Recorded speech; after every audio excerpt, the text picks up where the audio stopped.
पत्रकार हूं तो किसी का पक्षकार नहीं हो सकता, लेकिन जो दिखेगा उसका पक्ष तो रखना ही पड़ेगा।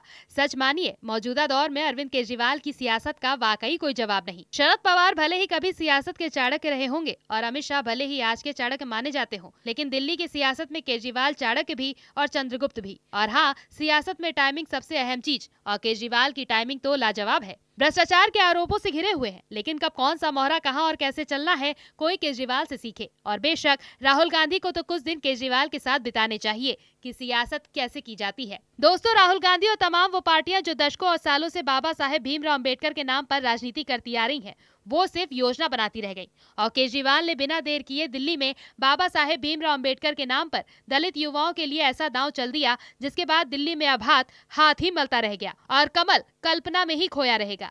दरअसल दिल्ली के पूर्व मुख्यमंत्री और आम आदमी पार्टी के संयोजक अरविंद केजरीवाल ने डॉक्टर अंबेडकर के सम्मान में स्कॉलरशिप की घोषणा कर दलित युवाओं और छात्रों को बड़ी सौगात दी है।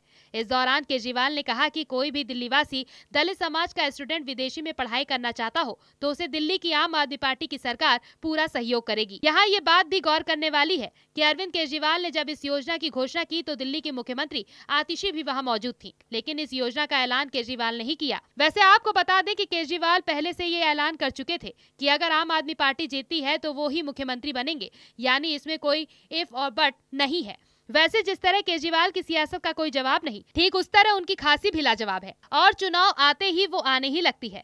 कई लोग तो मजाक में इसे चुनावी खांसी भी कहते हैं। गौरतलब है कि दिल्ली की कुल 70 में से 12 सीटें अनुसूचित जाति के लिए आरक्षित हैं। 2015 और 2020 में आम आदमी पार्टी ने सभी 12 आरक्षित सीटें जीती थी, जबकि पहली बार 2013 में जब चुनाव हुए तो आम आदमी पार्टी ने 12 में से 9 सीटें जीत ली। यानी इस स्कॉलरशिप योजना के तहत केजरीवाल ने अपना दलित वोट बैंक और परफेक्ट करने की कोशिश की है।